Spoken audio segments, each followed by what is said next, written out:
Sprite Castle. Sprite Castle. Sprite Castle. Mr. Rob O'Hara. Sprite Castle. All right, here we are, another Wednesday night, a little bit, just a couple of minutes late. The great thing about OBS, if you've used OBS, is that I think Forrest Gump said it best. It's like a box of chocolates. You never know what you're going to get. Opened it up today, and none of the cameras worked. I wouldn't recognize any USB devices, and so I just had to do a quick reboot, which, of course, Windows 10... You think that reboot's going to take, you just like in my head, you're like, I bet it's going to take 2 minutes. And then 6 minutes later, and you're clicking on every icon, you're like, why is nothing opening? And then everything starts opening, and you're like, oh yeah, I guess I clicked on that. I did click on that program 3 times. I guess I clicked on that. You know, one of the things that's great about OBS and these webcams is my room, like if you were to be in this room, well, I wouldn't let you in here because it is a disaster. There are dinner plates stacked over here. There's cups. There's cups from yesterday. But looks pretty good in the camera. So, yes, that is the Maniac Mansion picture running on the Pixu back there. And the reason that is on there is because that's what we're going to be playing tonight. Now, I tried to play this last week on the Apple II. Let's go ahead and switch over to, where's the game? I tried playing this last week on the Apple II, and it ran terrible. I mean, it was just so slow. Every time you had to move a character across the screen, it updated really slowly. And I tried the C64 version, and it's much faster, which is surprising. Of course, the trade-off is there's more disk loading, which takes more time. So, but as everybody knows, we're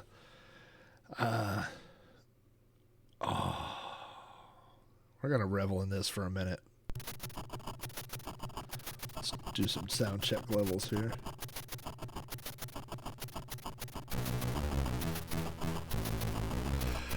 So, when you were a kid in the 1980s, if you downloaded a game and you saw this picture pop up, you knew you were about to play an awesome game. This is the Eagle Soft Incorporated logo. You can see it says right there, Eagle Soft Incorporated, or ESI.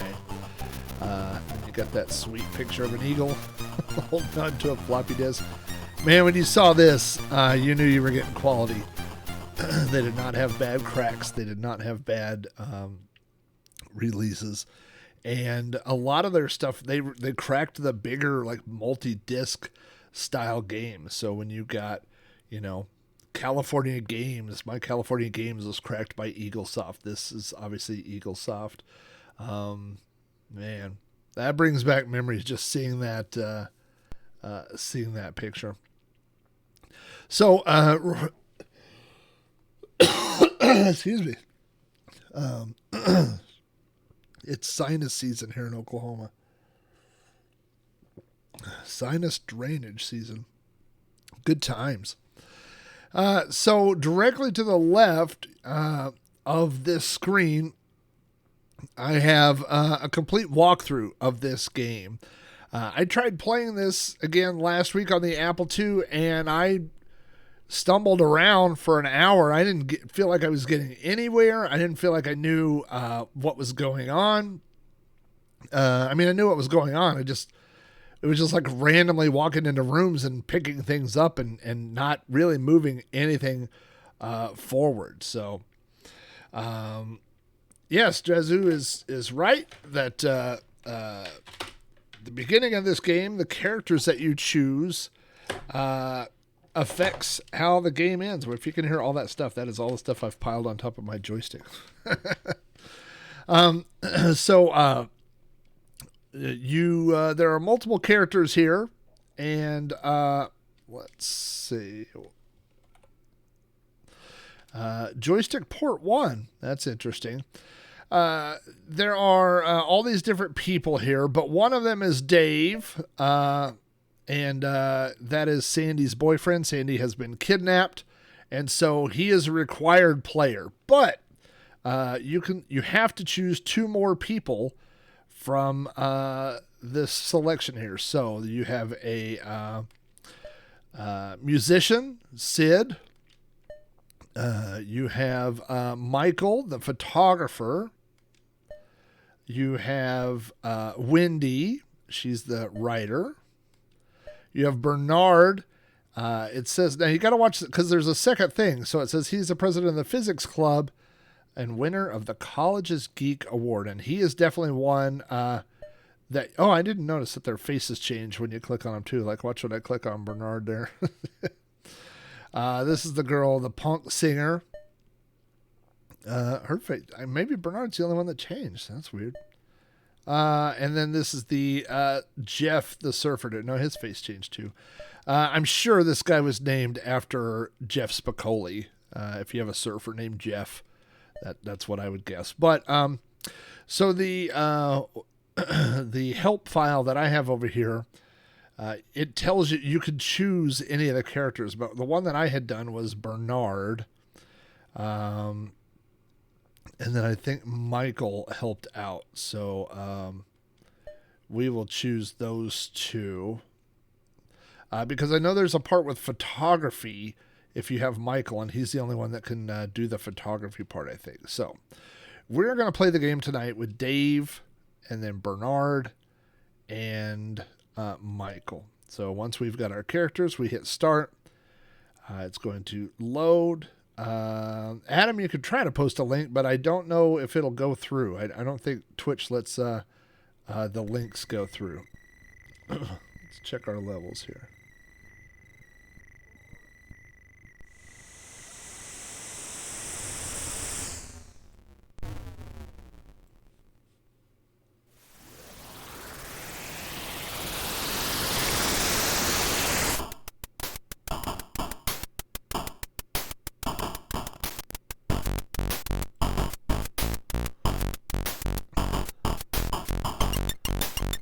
Yeah, that's what I was afraid would happen.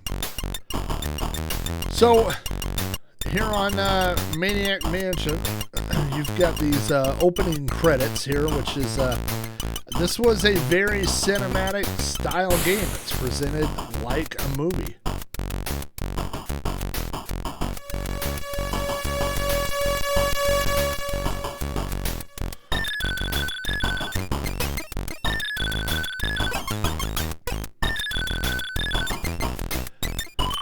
So I played this as a kid.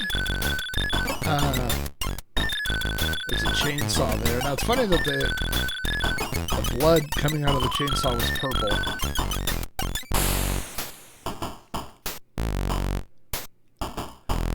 Well, Adam, I'm going to be reviewing this week on Sprite Castle, and so I will add those. Or you know what? I can add the links to the YouTube thing as well. So here we go with our first disc swap. So we've got to go to drive 8, put in the second disc, and flip the disc over. A lot of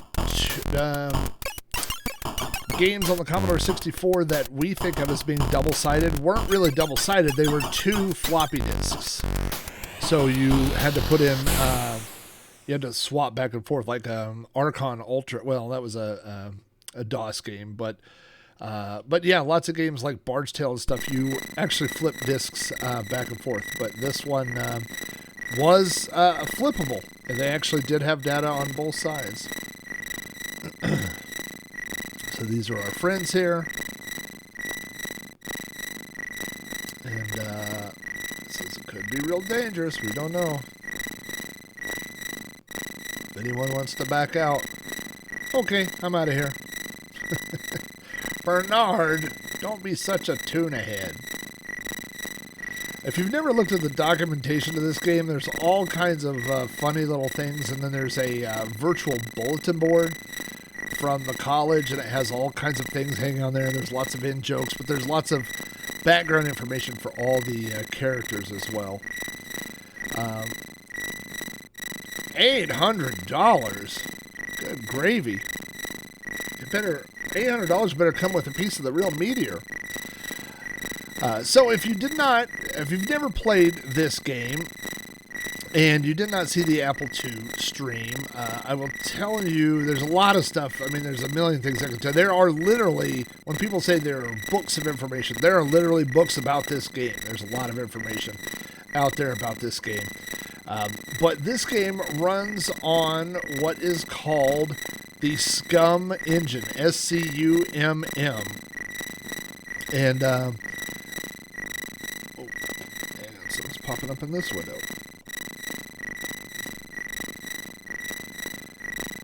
But anyway, so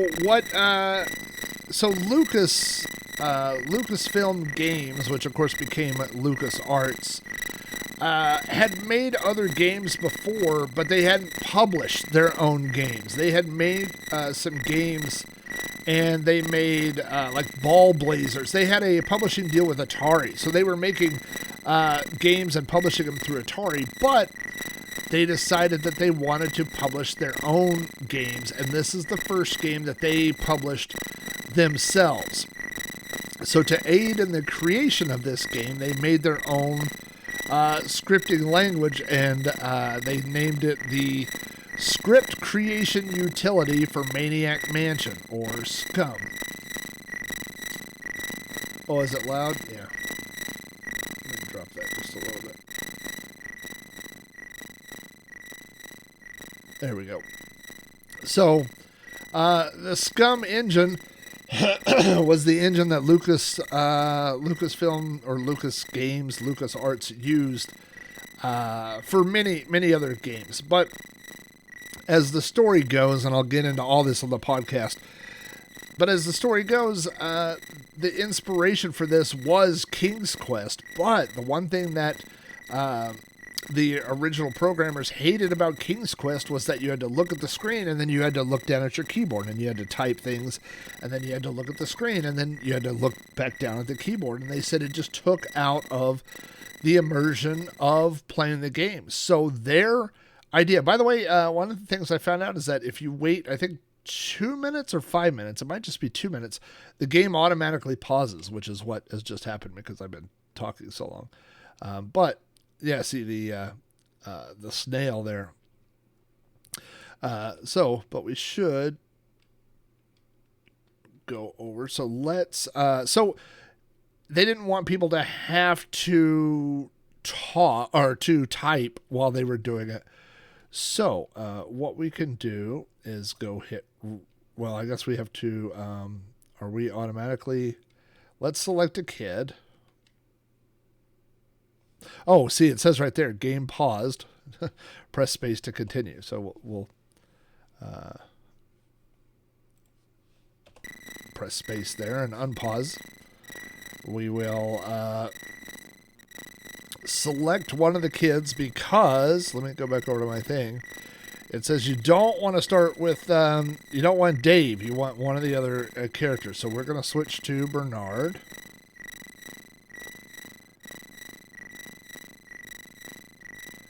And just to show you how this engine works, we're going to go read this sign here. Maybe we're not. Yeah, we are. Well, we can't read it from there. Oh, yeah, there we go. Warning, trespassers will be horribly mutilated. Now, one of the things you can do in this game, because everything is done through this cursor, through this screen, the interaction here. So, if you don't know what something is, you could go to what is and literally drag it around the screen and just kind of see if anything pops up, like, see, sign pops up, so we can tell that that's something to interact with. And you can change verbs, so you can say, like, what is sign? So we've built this sentence, and then when you hit the button, it's like enter. So you can change the verb, like we can change to walk to sign. which we've already done, but we don't want to do that. We want to get out of here. Because we know where the mansion is.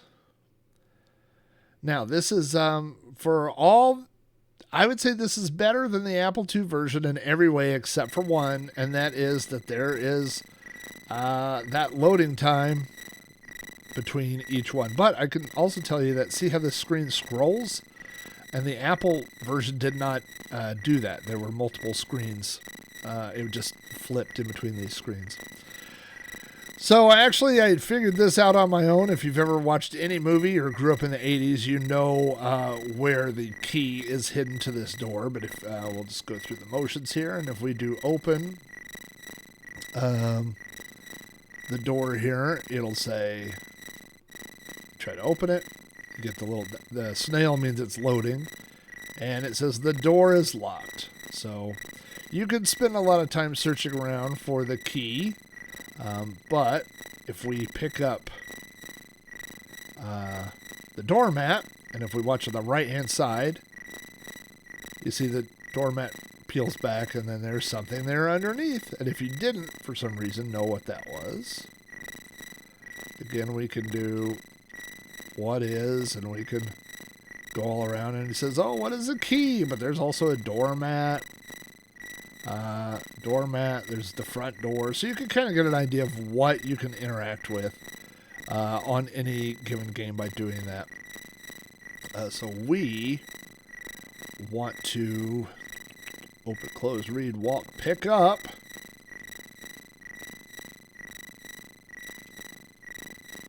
The key. Pretty simple.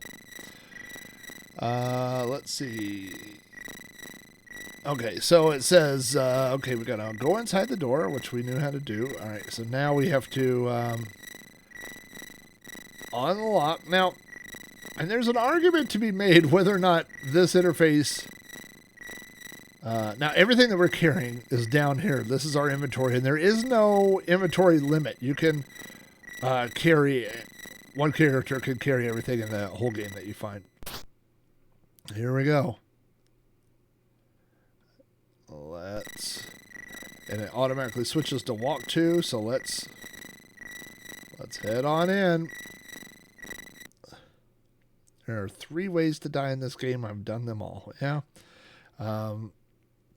Lucas was pretty much against killing characters. They didn't want to do that, but they did sneak a few in. I know that the Nintendo version, there's a lot of stuff that has been censored out of that version. So now the first thing I learned, and we learned this the hard way in the last game, is if you go in here and you go into the kitchen, you'll get kidnapped and you're going to lose one of your 3 people. So this walkthrough says once we've gone inside, we want to move to the right gargoyle on the stairs banister and push it. So let's go over here. No, don't go upstairs. No, don't walk over there. Walk right here. There you go. Move over here just a little bit there, Bernie. And we're going to push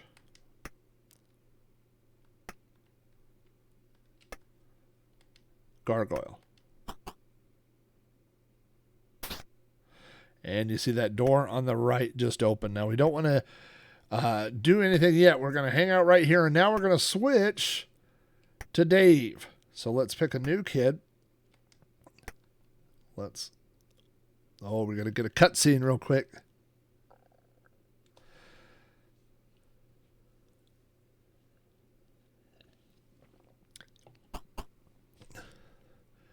Well, my dear, I hope you're having fun. This is Fred, the evil scientist. I know Aaron, amigo Aaron, is a big fan of the Rocky Horror Picture Show, and I always imagine this to be similar to the Rocky Horror Picture Show. You've got the kids, the normal kids, and you've got it says Dave and his friends will rescue me. I don't know if it's loading or if I'm just waiting here. You and your meteor can eat slime. Then he says, that's what she thinks. Breaks the little fourth wall there. But yeah, I always thought of this as, because you got people. Oh, there's poor Sandy. Help, help.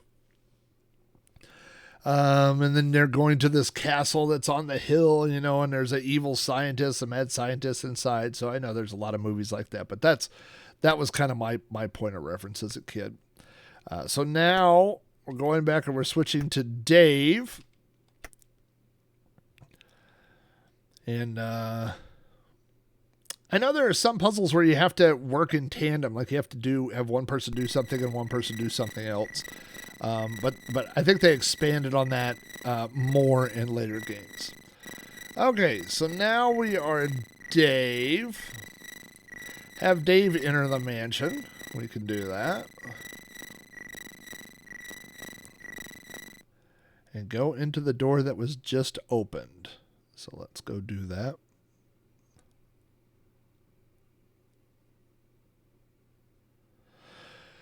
One thing we found in the Apple II version, which also applies to this version, is there are a lot of dark rooms inside the mansion. And you really have to use that what is and float around until you find the light switch, which is very annoying. I mean, I don't feel like that adds to the gameplay at all, making me do basically a hide and seek kind of thing to find the right thing to click on.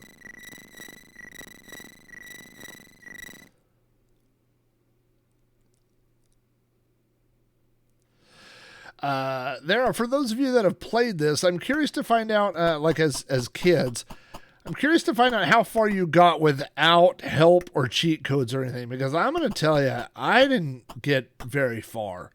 I got the tentacle food. I didn't get him a drink. I got one guy captured. I found the cassette tape, but didn't get it to do anything yet. So, you know, I mean, I got some stuff, but it wasn't clicking together for me.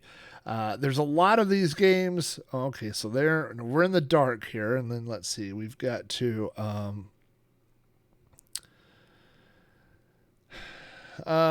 proceed down to the basement, turn on the light switch. All right, so let's find the light switch. Nuclear reactor. Stairs.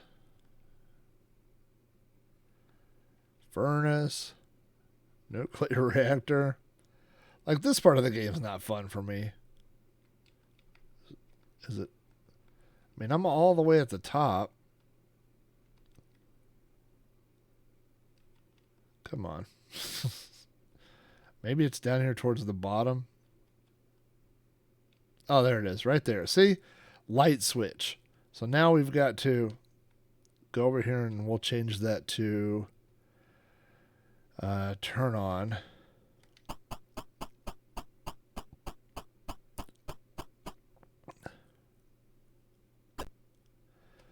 There we go. But yeah, there's so many rooms like that in this game where you've got to just randomly find stuff. So we've obviously found this nuclear reactor. It says walk left past the reactor and pick up the silver key. There's also a lot of places that need keys. So it's not just, don't get excited if you find a key, because there's a lot of locked doors and you got to find the right locked door that goes with the right key. All right. We're over here. Okay, there's a key there. So let's pick up.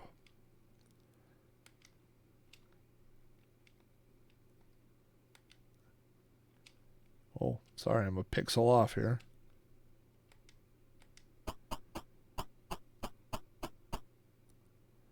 Okay, so now we have the silver key. Go back upstairs and quickly switch to Bernard.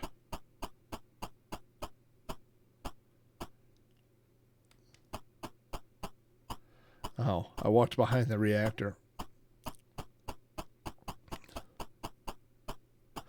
I don't know if you can use keyboard things. I do know that on the Commodore version, you could switch between characters by using the function keys.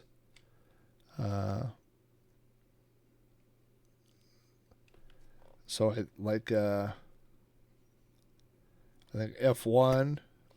Oh boy.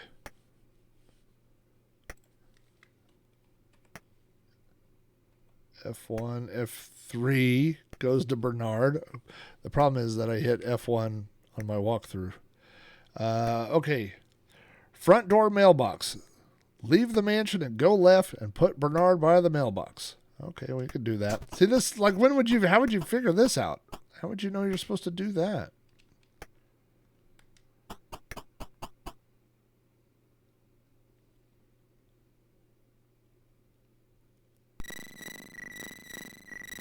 And the mailbox, I think, is over here.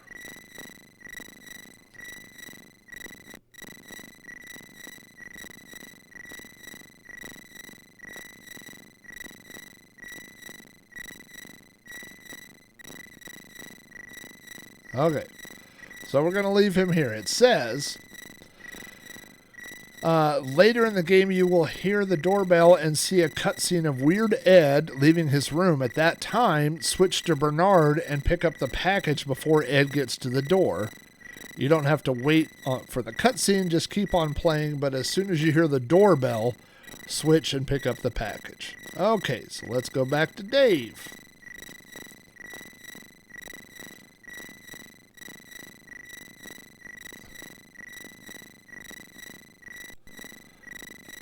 All right, so now we're back to Dave. Edna is in the kitchen at the start of the game. You can either wait for her to leave or have her chase you. She only chases you out of the room. It is quicker to have her chase you since she goes away immediately after that. Save your game before attempting this. Enter the door to the kitchen, which I know where that is. That's on the other side over here.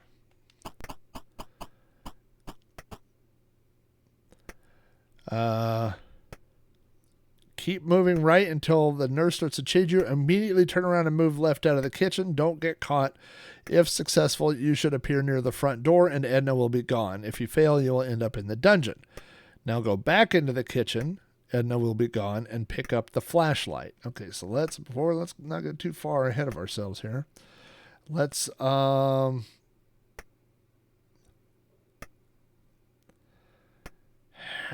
do I save the game? That's got to be a S or a Control S or something like that. But you know what I could do is, because I'm playing it in WinVice, I can just do a snapshot image, I think. You know what I'll do is I'm going to, before I save it, because we'd have to redo all this, let's open this door.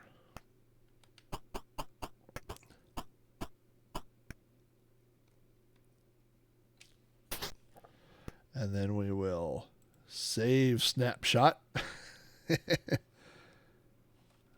Call it number 1. All right. So let's find where the doorway, because that's what I'm going to have to click on in a hurry to get out of here. Okay, F2 for say. Okay, so there's the doorway.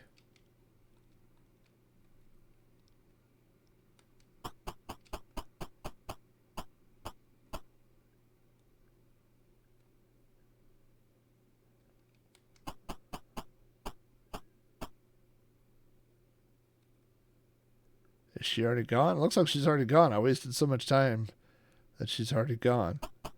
All right, well, there's a chainsaw. Oh, there's a flashlight. Okay. Pick up flashlight. That seems like it'll be useful. Okay. Open the refrigerator and pick up the can of Pepsi. I wonder if that was a sponsorship deal. All I wanted was a Pepsi. And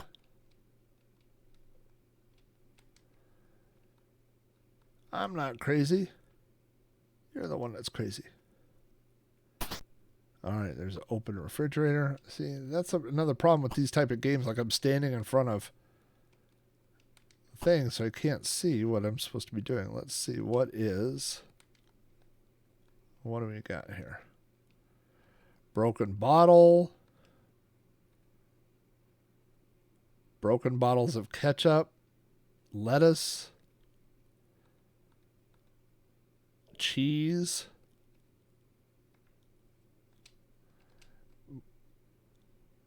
Old batteries. Oh, that's got to be the Pepsi right there. Can of Pepsi. All right.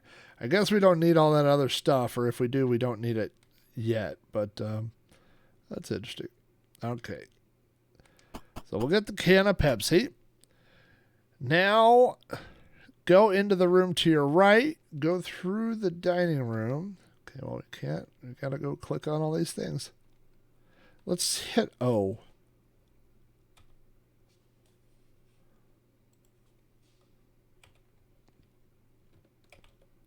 No. There may be shortcuts, but I don't know what they are. Open. Uh-oh. Cutscene.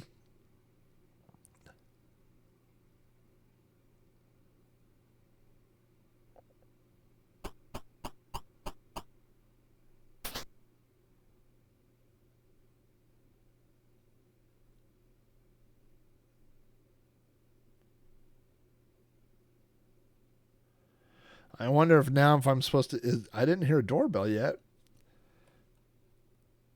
Let's switch over to Bernard and see if there's a package there. Grab the cheese. Okay, I will.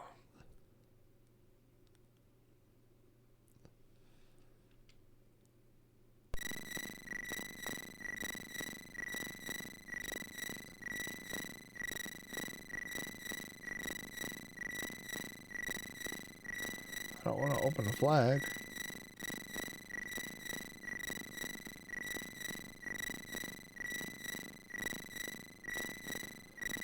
Well, I don't see a package here yet. Let's go back to what we were doing.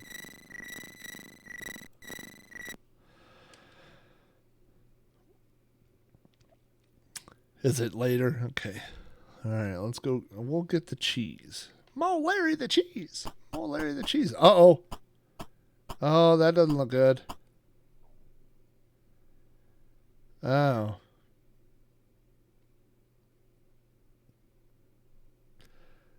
That, uh-oh. Huh. Too bad you weren't on my side.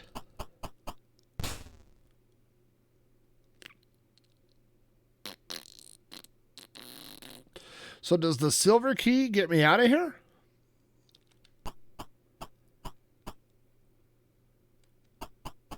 Because if not, I'm afraid I might have screwed up.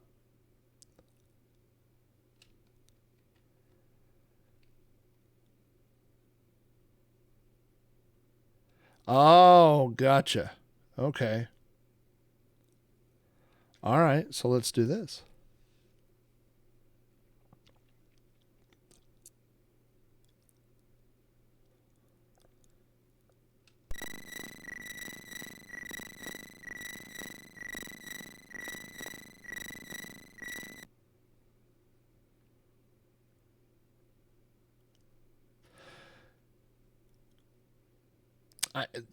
There were games later. I'm trying to think of other games, and you guys that play, especially strategy games, could probably come up with some. But there were games where you had to control different people to do different things at the like you had to go to one person and have them stand on something, which would open a door for the other person to be able to go. And I think even like in Castles of Dr. Creep, there was some two-player stuff like that, but. This was one of the first ones where I remember as one person, and you were doing both of that. Yeah, to kind of just emphasize the fact that you were, but you're not multitasking. You're multi-threading, right? like you're not technically doing two different things at the same time. You're just, splitting your time up between people. Okay, so let's...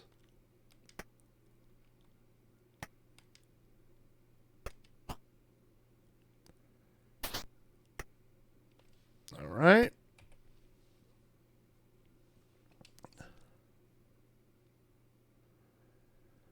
Well, it makes the dream work. Teamwork makes the dream work. So does that open the other door?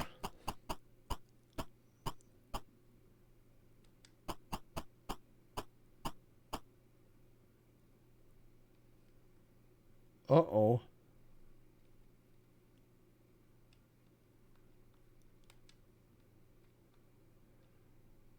There's a brick. Well, where, pray tell, is that?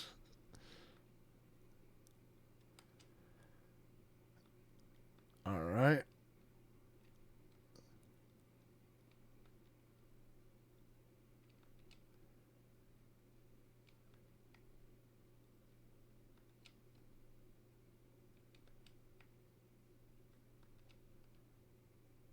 Oh, candle holders. Barred window. Okay, let's go over here.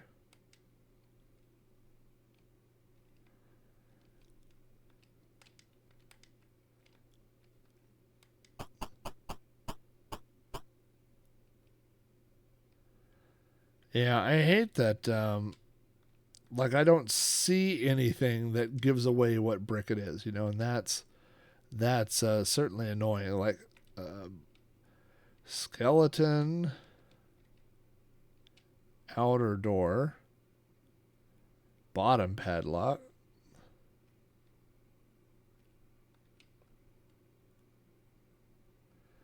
Is there really a brick in here to press, or are you just laughing while I'm doing this?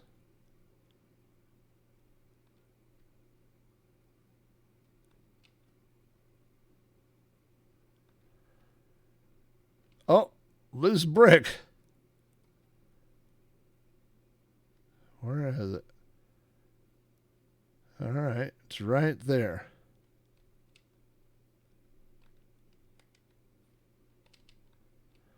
Right under.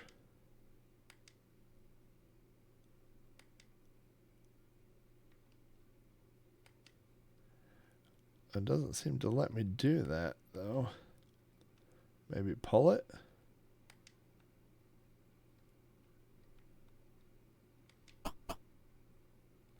Aha.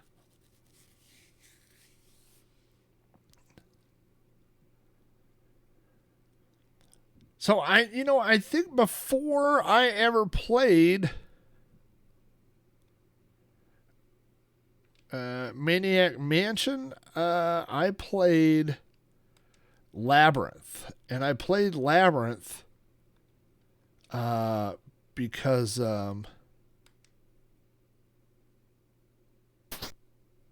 oh, I heard it.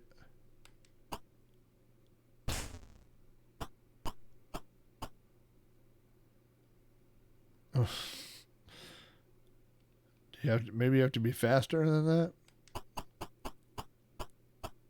or maybe it's unlocked. I don't know. Let's try it again here.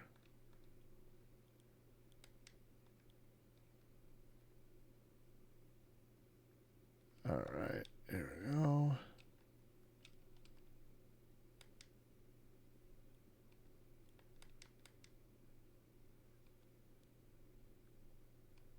Well, now I can't even find the.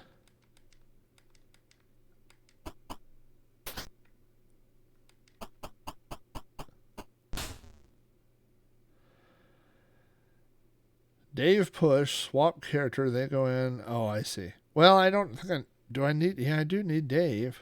All right, let's go. Who do we got? We got this guy out here that's just standing by the gargoyle.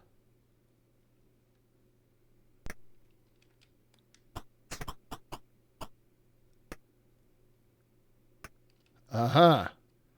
I see what you're saying now. Okay, so let's go back.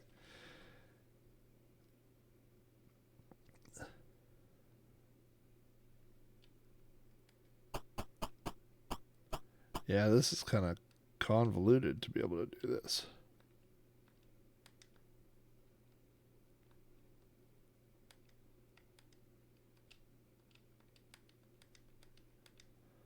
Where are you?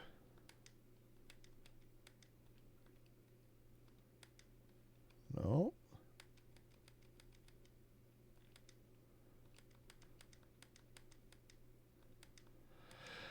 I can tell you that as a child, I would have given up on this game a zillion times.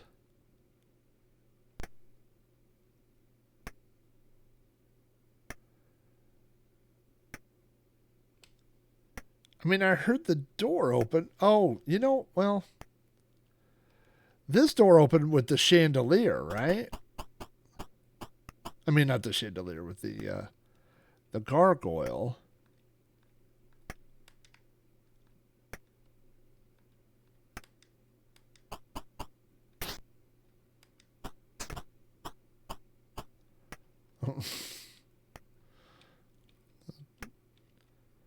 Maybe I can't go back in there now?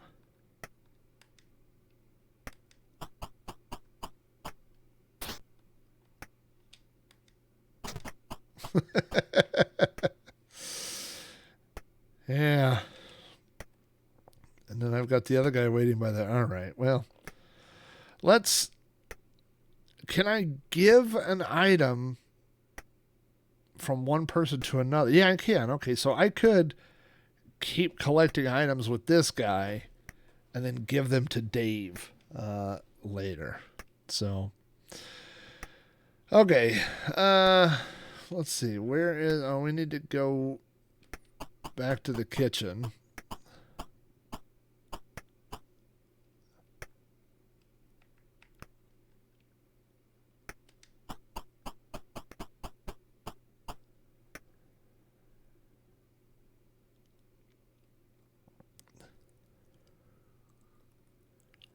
Might as well go get the cheese for Mo and Larry.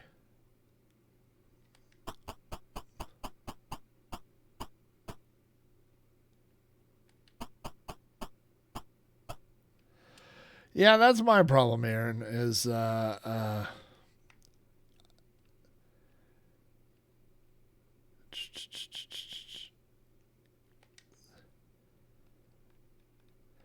is that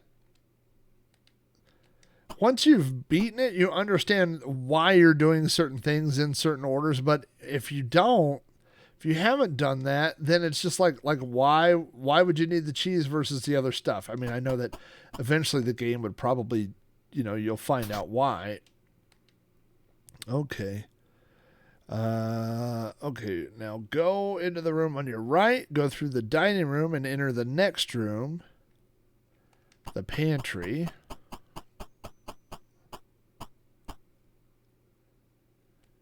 Oh, so we may be screwed since I'm switching people. Yeah, mouse controls would have been nice. There's very, very few things on the Commodore that have mouse control, just because it wasn't that widely accepted. And of course, there's two different mice on the Commodore. There's the first one, which was terrible. It just basically was emulating a joystick, and the second one was okay, but people used it for Geos. That's about it. Okay. Go to the dining room, the next room, the pantry, pick up the fruit drinks and the glass jar. And I do know what the glass jar is for.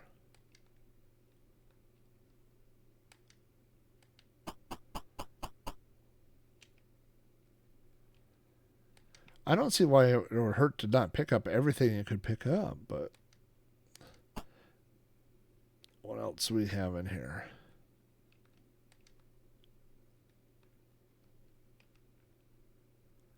Goods. You know what I just thought about?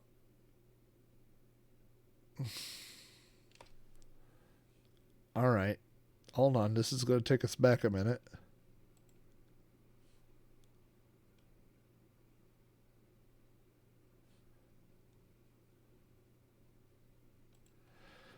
I have our snapshot.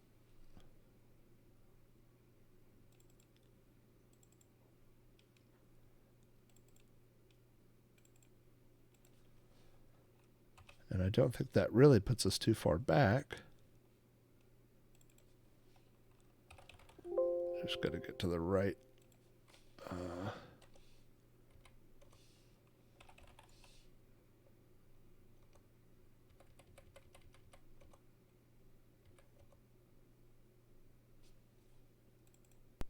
Hey, here we go.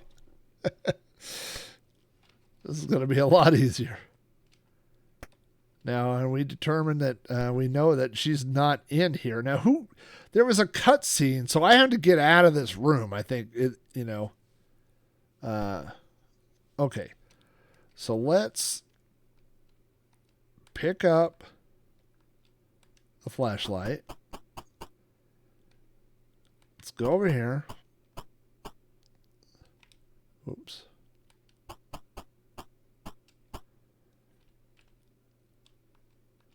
Open fridge.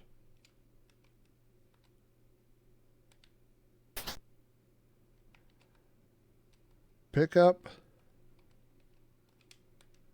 Pepsi. Pick up the cheese.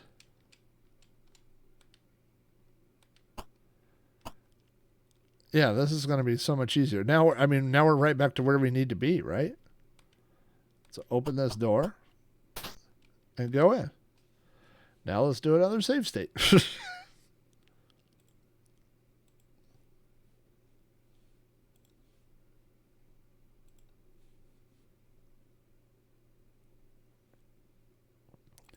All right.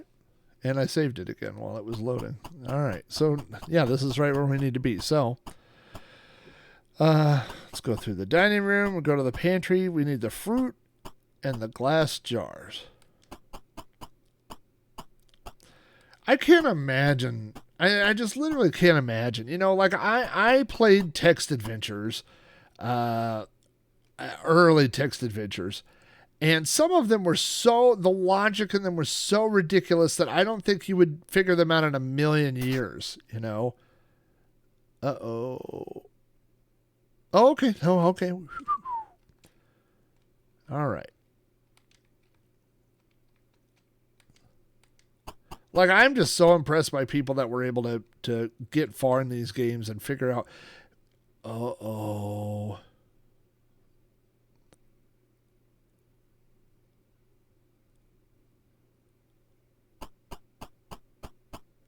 Gee, I'm hungry. Oh, so he's headed to the kitchen. But does he come to the dining room? I guess we'll find out.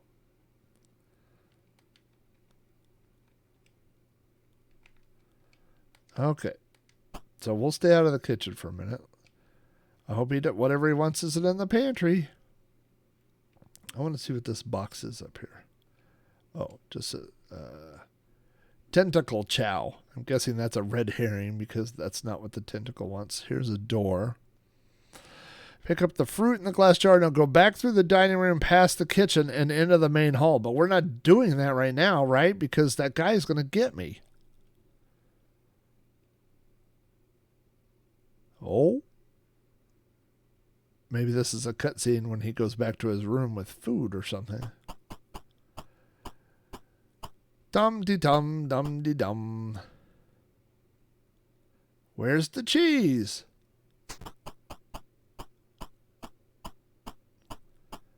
Uh-oh.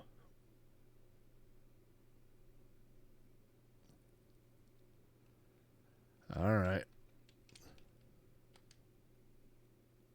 Oh, no. I mean, I just feel like, you know, from the old school adventure, like, I just feel like you should pick up every single thing, even if it's useless.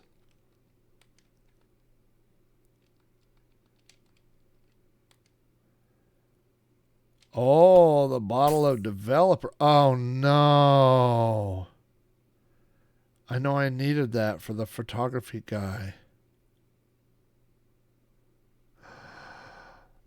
Oh, no.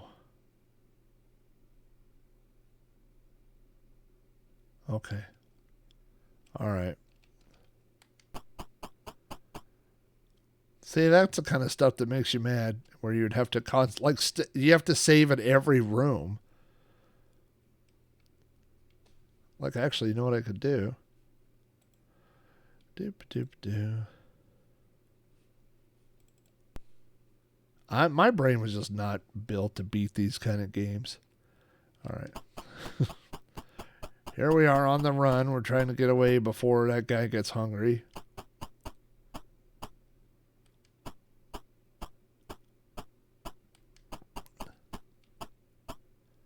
Oh, okay. It's supposed to break.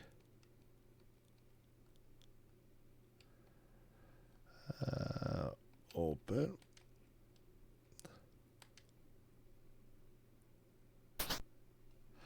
Yeah, they probably, oh, hey, Steve. Yeah, they probably, counted on you sold the game and then you could sell a few phone calls to the old tip line, All right, so let's pick. Oh, okay, here goes the guy. So we're okay right now.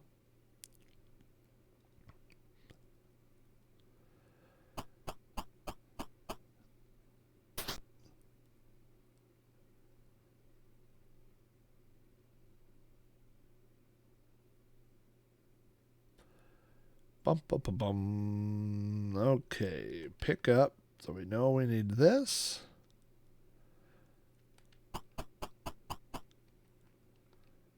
And we know we need this. And I forgot what those things in the middle were.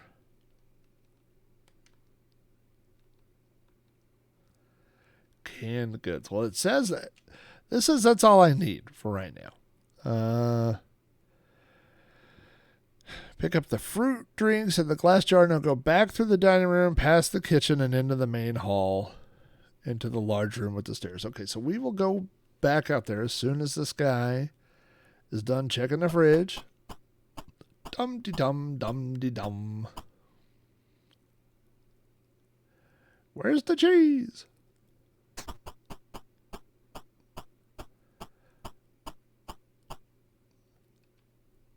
All right.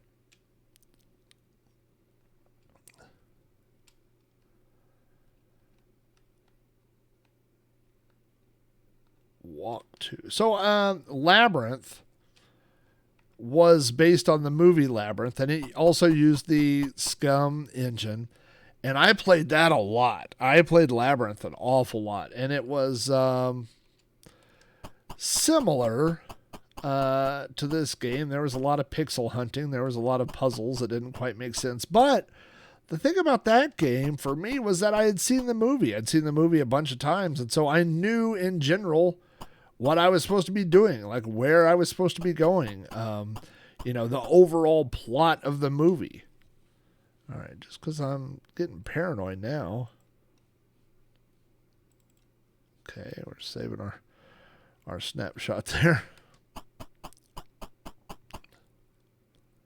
I think we're going to go till about 8:30. That'll give us an hour and a half in Maniac Mansion, and we'll have it saved. And then later on in another, probably a non-Wednesday stream, we will continue on and continue to work through the game. But we've got about a little over 20 minutes left. Okay, let's see. We'll go back through the dining room, enter the pantry, get the fruit, go back to the dining room, and we'll go back to the main hall. So we're going out and then move all the way right and open the furthest door in the living room. Okay, can do that.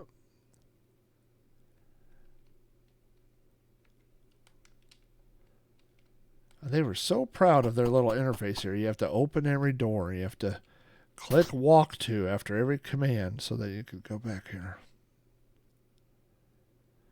I do know from the research that I was doing for the podcast that it is very possible to get this game in unwinnable situations. I guess they call that a soft block. But that's pretty easy to do in this game, to get it in the game in a unwinnable state. It said that there weren't very many beta testers, and so that was one of the problems that this first Scum VM game had. All right, we're going here.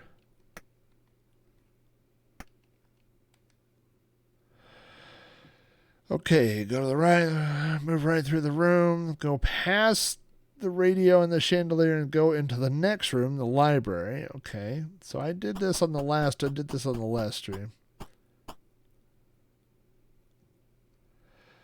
I don't think I ever beat Labyrinth. I would like to, just because I like that movie so much. There are parts of that movie that I still quote today. Those kind of movies that mold your childhood. You know, you see them as a teen, and Steel Rat and I used to always, every time we would see it, they would say, you know, I'd see him and he'd say hello, and then I'd say, "Did you say hello?" And he'd say, "No, I said hello, but that's close enough." Oh me, now I'm just a worm.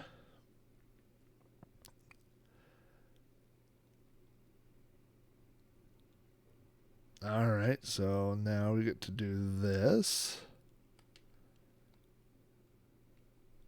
Oh, the lamp's right next to my head. Turn on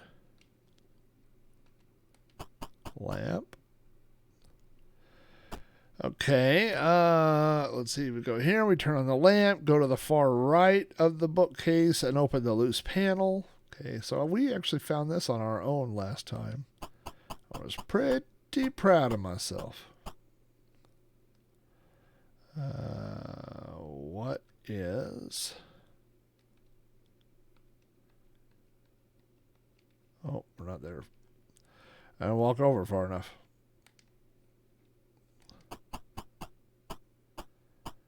Really? Yeah, contact juggling was cool with those little crystal balls, and I always wanted to learn how to do that. I never tried it.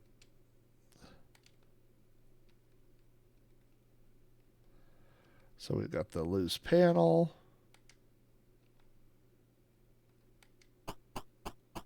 Well, I agree with you, Adam. This would be so much nicer with a mouse.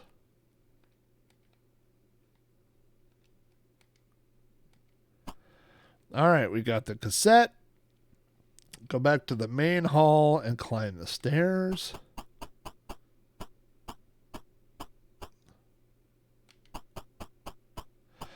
When I was a kid, my grandma bought me a book on regular juggling, and it was a book on juggling, and it came with 3 bean bags. And bean bags are the second best thing to learn how to juggle with because they don't roll away. So if you're trying to learn how to juggle with fruit or something like that, or rubber balls, every time you drop them, they roll away and you have to chase them. So bean bags are really nice, but a easier way to learn how to juggle is with scarves, because when you throw them into the air, they float down very, very, very slowly. That's exactly what it was, the Klutz book.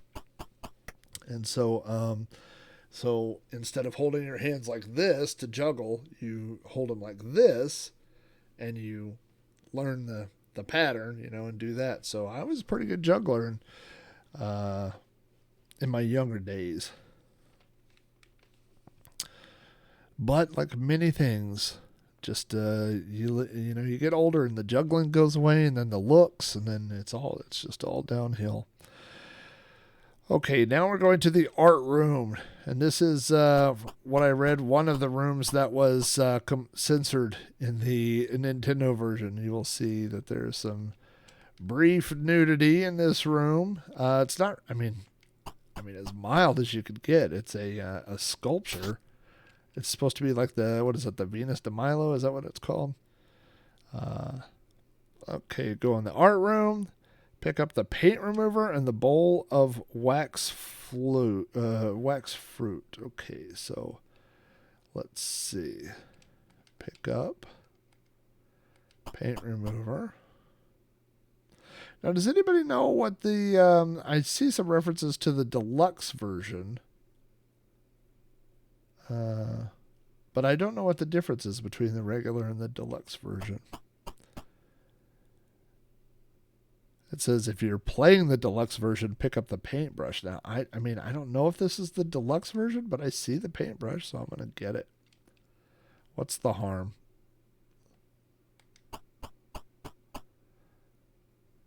What's the harm? There could be, if this is a modern game, there would be a little sub-game here where you could paint a picture for points or something. Okay. Exit, go through. Oh, exit, go through the steel security door.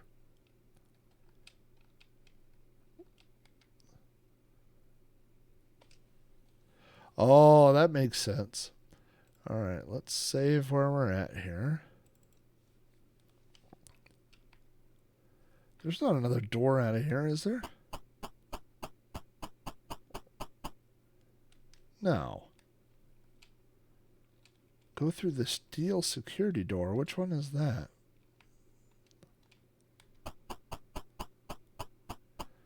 Yeah, I did just save. That's a good idea.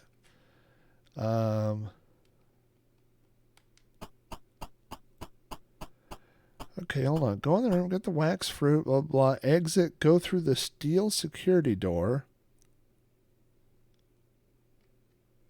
Is that on the bottom level? I mean, that's not the steel security door.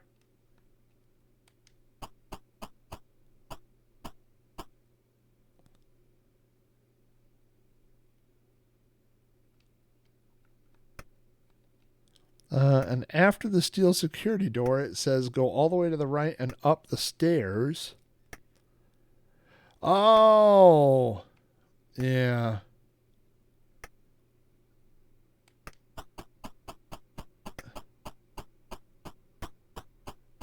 So we're going to the tentacle. So let's see. That's not this door.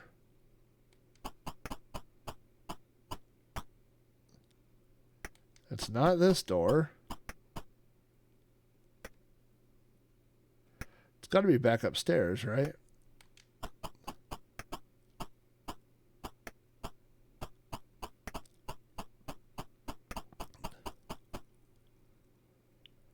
Okay. So it's not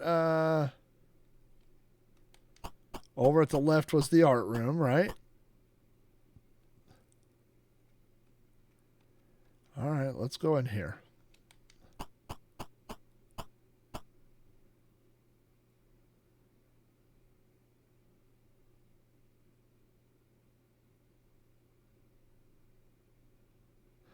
Okay, here's the art room. That's what they censored? That's ridiculous.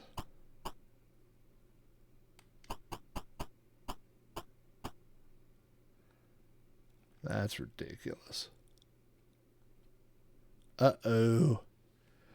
Me no like it cutscene.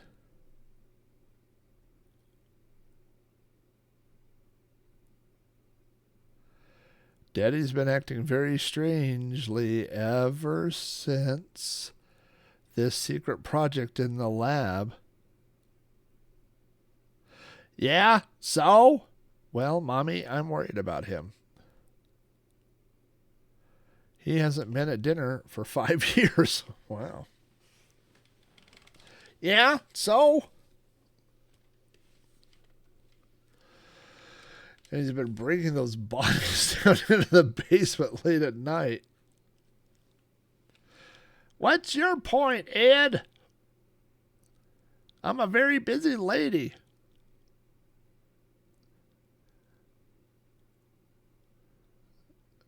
Never mind. Oh, that's a fun little cutscene to give us a little piece of the story. I enjoy that. It kind of does make it movie-like. All right, but we're on a mission. We're on a mission from God. Okay.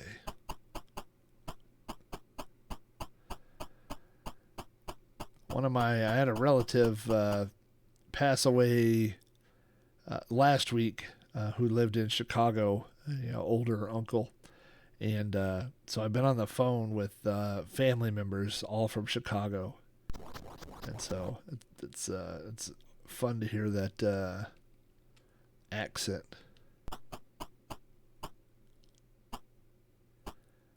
Ah, there's the old tentacle. All right, so now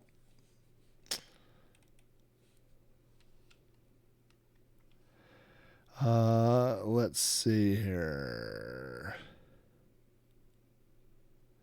There's the tentacle given the bowl of wax fruit. So just so as we I guess there's no talk to, really, but let's try to go over here. Okay. There's walk to, but not talk to. So let's give... But he says he's hungry, so we'll give him...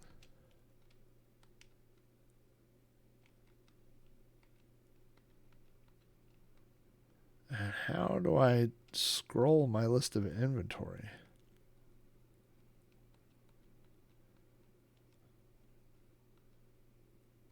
Yeah, no kidding. Hey, Buck, what's up, man? Down arrow? Oh, there's literally a down arrow. Cheese, glass jar, fruit drinks, paint remover, bowl of wax fruit. Here we go. Give it to... It's so ridiculous. Who else would I give it to?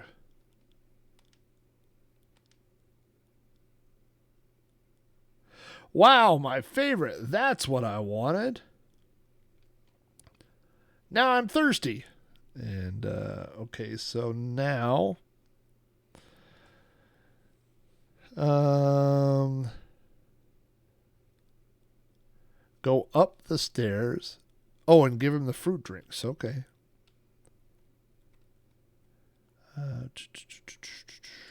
Give...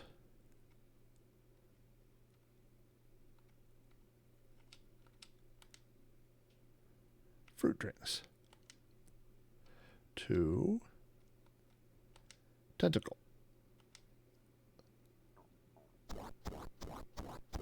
There he goes. Okay. Go up the stairs and enter the first door.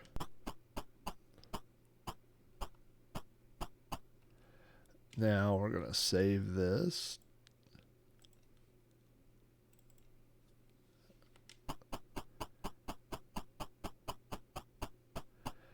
Tentacle, you'll have your day.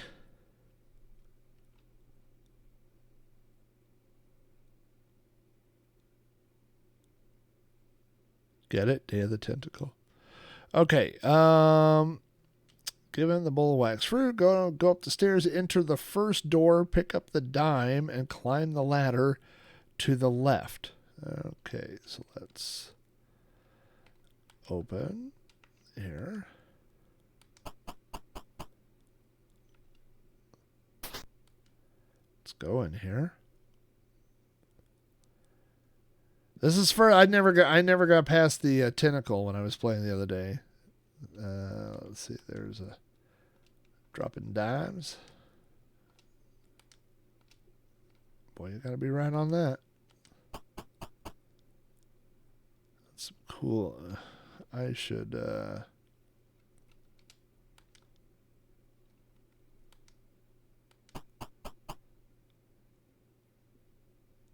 Wanted for terrible acts of violence. One murderous purple slimy meteor. If found, call 1138. Well, there's a fun Lucasfilm joke. I'm sure you guys, Star Wars fans, recognize 1138. THX 1138. 1138 is also one of the guards. 1138, why aren't you at your station? Oh. Not to be confused with TK421. TK421, do you copy? I've seen Star Wars one too many times. Okay, we climb the ladder up to the left, up to the green tentacles room, pick up the record and the yellow key. Wow-wee, look at that speaker. Yeah, look at that cool poster. We are looking for a record and a yellow key. Disco sucks.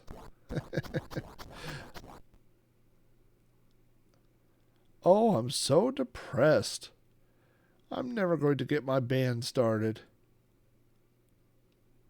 My life is going nowhere.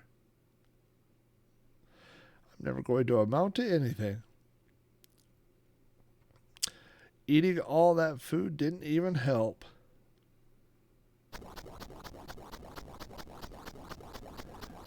So there we go. Now there's another a secret. Like now he's depressed. That's probably going to be another task for us. Let's see. There's a Mondo stereo, dude. There's a bed. There's the record. I haven't seen a key yet, though. Let's go over here. He's hiding over here. As far as the room goes. Oh, there it is. God.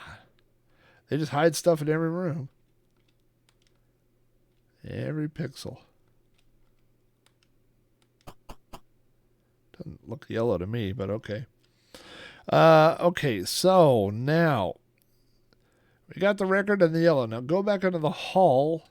Skip the next two doors and go to the fourth. All right.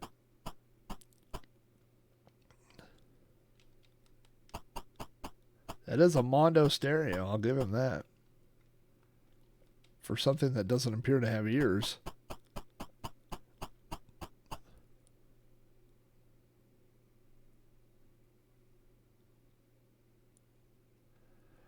Okay.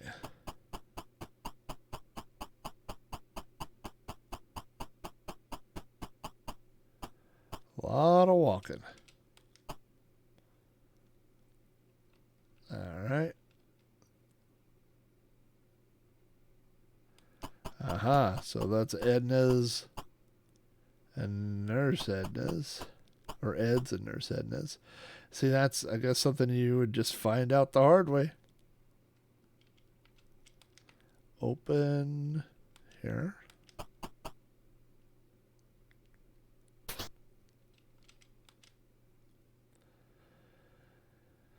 Okay, use the Hunkomatic machine. Then it says in early versions of the game you had to use it 3 times. Look at all this fun stuff in here. Let's see what this is. What are these? Surplus body parts. There's a Playboy calendar. I'm guessing that's probably something that got removed from Nintendo. There's a sarcophagus. Probably shouldn't open that. There's the Hunkomatic machine. And there's a poster with some, I mean, all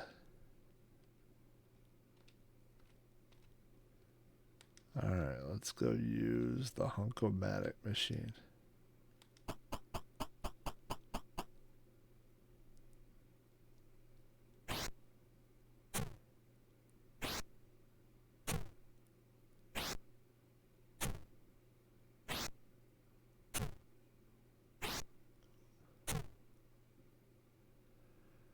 I feel much stronger now. Okay. But there's so much in this game, I'm always afraid to try something on my own. It feels like every time I try something that I get killed.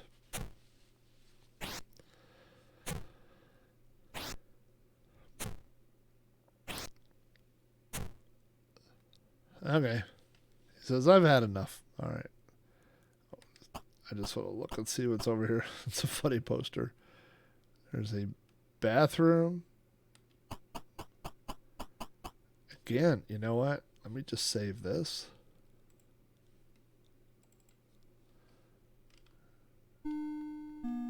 Oh! It's the doorbell. Okay, so doorbell. We're going to switch guys and go look for our package. Now, I don't know what to do when I get the package. Do I need to move that guy so he doesn't get caught somewhere?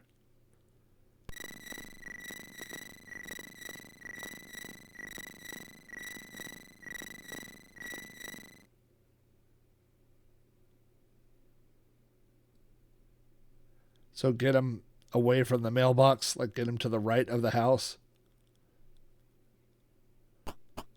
Yeah. That seems like a good idea.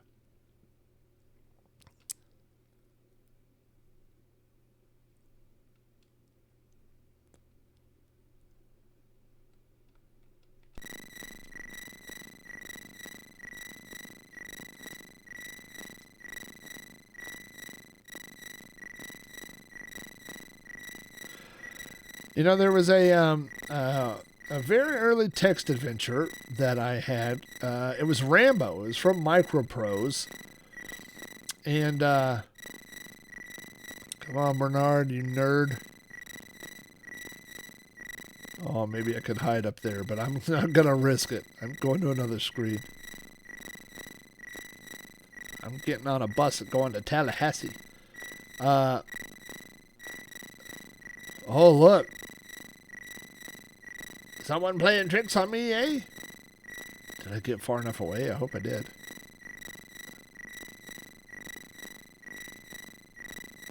Okay.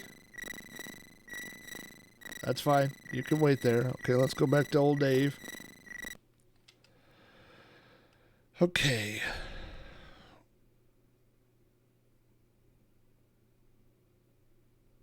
Now we're going to the music room. Oh, I wanted to go look in this bathroom.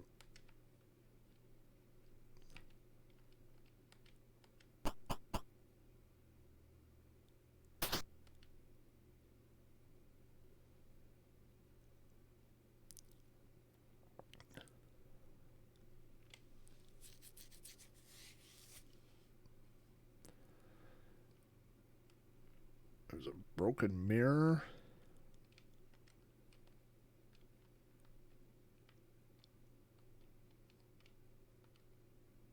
Cracked mirror. Pull chain lid. I feel like I shouldn't waste too much time. That's what I'm worried about. I mean, oh, what's in this curtain? Oh, boy.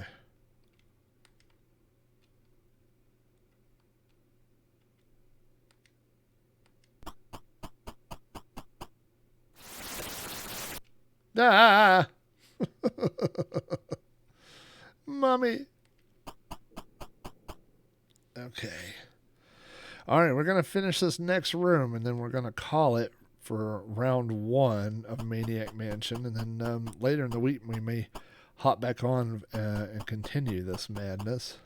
It should be called Madness Mansion. Okay, we're going to go down to the 2nd floor.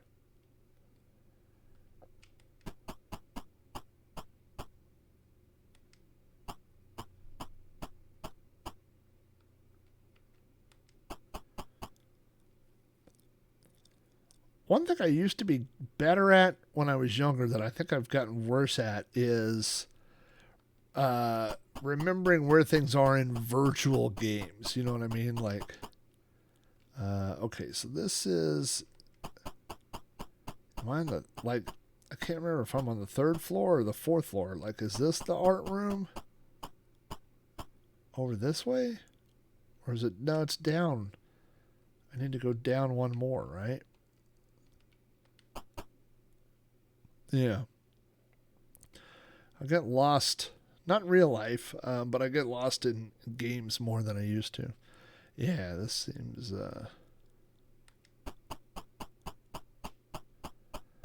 this seems right.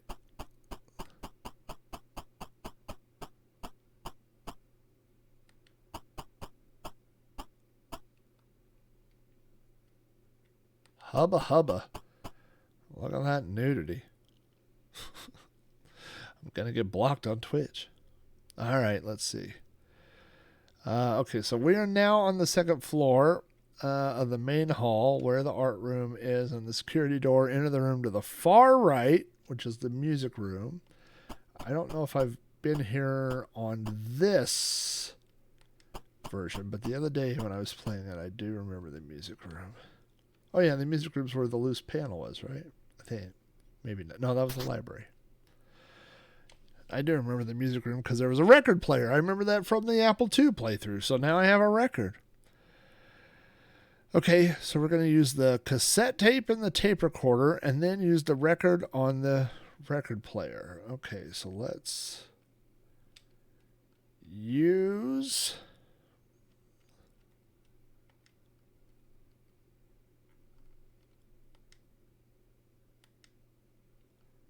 cassette tape. This makes so much more sense now. And cassette recorder.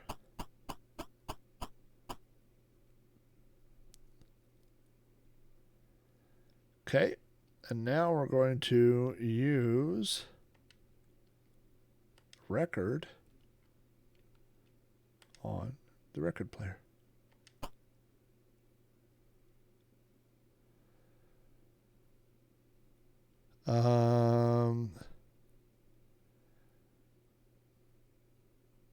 Turn on the cassette recorder. Oh, jeez.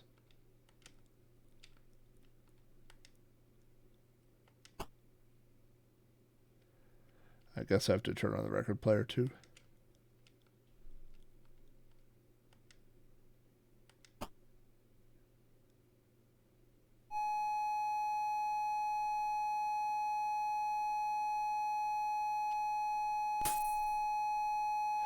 Okay, that was...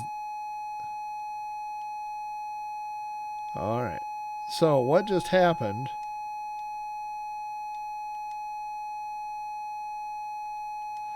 is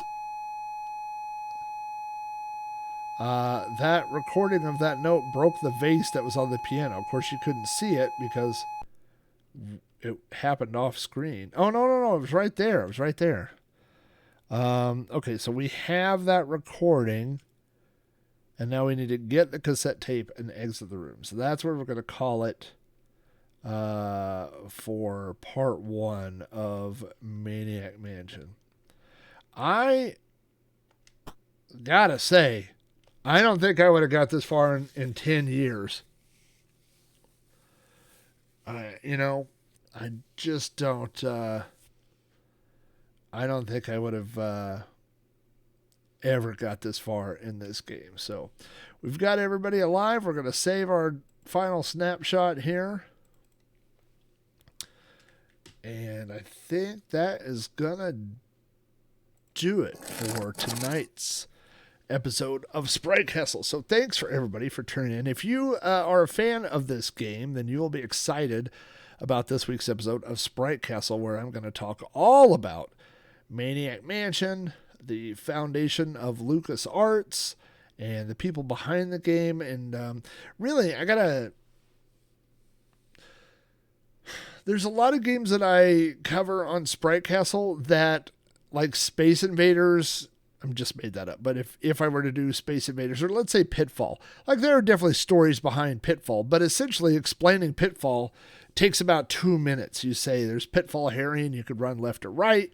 There's obstacles, there's treasures, you get points for the treasures. The goal is to get all the treasures before your time runs out. I mean, it's simple to explain, to explain the scope of Maniac Mansion. I mean, it's impossible to go through all the stuff that's in the game. So you kind of have to do a different approach, and it takes a long, long time to put out shows of games like this, So it's definitely one that takes a lot more work, but I've been enjoying working on it. So hopefully that will be out probably Friday, because I am going to an auto auction tomorrow. I've never been to one before, and I am super interested in building a stealth camper van. It's been a project I've been wanting to work on for a long time, and I've got enough money set aside now where I can buy a van, and I just have not been able to get the right van off of Facebook. So Facebook Marketplace and Craigslist around here is awful. Craigslist is all dealers. If you sort it out by private owners, there's only like 3 vans for sale, and they're all terrible. So I kind of know like what size of van I want. I know how many miles and what year, and so it's just kind of playing these numbers back and forth and just kind of waiting. I don't want to live in a van down by the river, but I want to go stay in a van down by the river. And actually, my goal is to put together this van and have it ready for Boat Fest so that I could drive the van at the end of June across country to Boat Fest. Now, the whole point of having a stealth camper van is so that you could crash in the van, not literally, but you could sleep in the van and do things like that.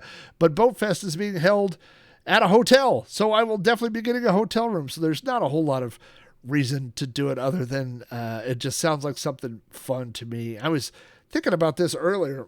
There's something very interesting to me about playing with scale. I'm very interested in things that are very small and things that are very large. I have, I don't want to give it away, but if you're on my, one of my patrons, the thing that on my Retro Rob, where I show things from my collection every week, the thing that I'm showing next week is something that is normally very small, but I own one. It's normally an object that would be, I don't know, this big, 6-8 inches, something like that. And the one that I have is 4 foot tall. So it's just those kind of things. Like, I've always liked things that are proportionally weird. And I think that's what appealed to me about the tiny house movement. I'm very interested in the tiny house movement. I've watched every episode of every tiny house show you can imagine. I've watched all these videos on tiny houses. I've read books on tiny houses. But here's the reality.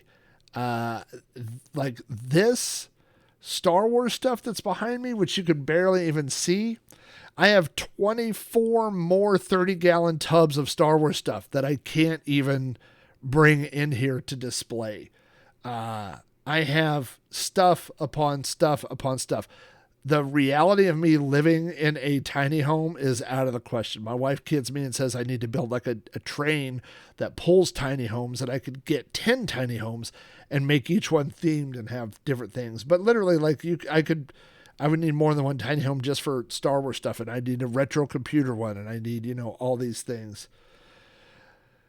850 square foot. Wow. My grandma's house, when I was growing up, was, I believe, 800 square foot.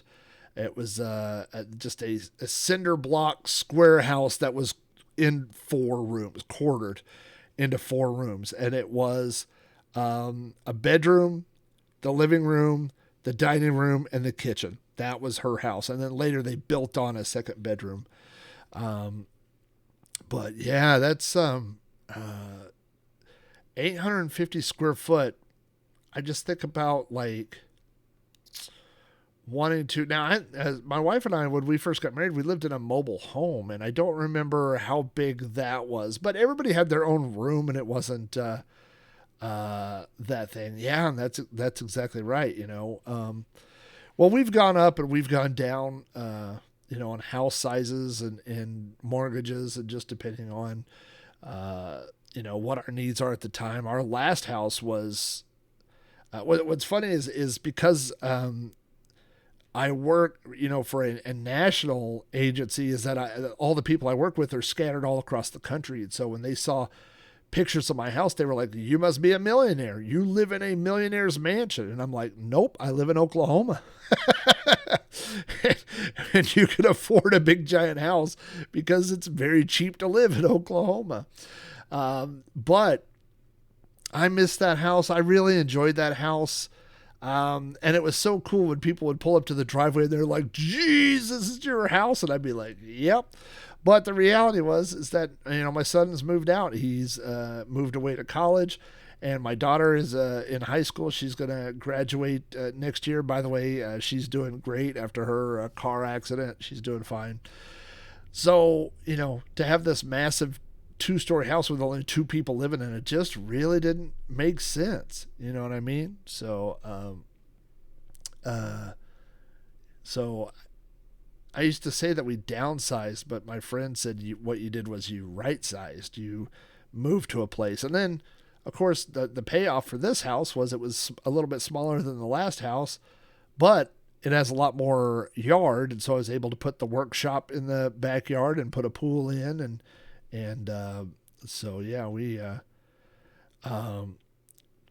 yeah, it's very, and especially if you're willing to move, 10 minutes outside of the city, I mean, the further you get from the city, it just gets cheaper and cheaper. I've looked at places that were way cheaper than mine that are on 5 acres just because they're another, 20 minutes away, stuff like that. So, but anyway, get back to all that. I can't live in a tiny house, and I can't live in a camper van. I see people I've watched. Again, when I do these deep dives, it's very, like people worry about me because I get pretty mentally drawn into these things. But, I've just been watching all these videos on camper vans and people that live in them. And I have a big giant house and a nice place to live and a wife and kids. I'm not going to live in a van, but I would kind of like to do the weekend warrior thing, have the van and maybe go on a little mini road trip or a couple day road trip here or there. So like, that's what I could see doing. So we'll see if there's any vans that are in my price range at the auto auction. I don't know that there will be, but if there are, it'll be a fun story.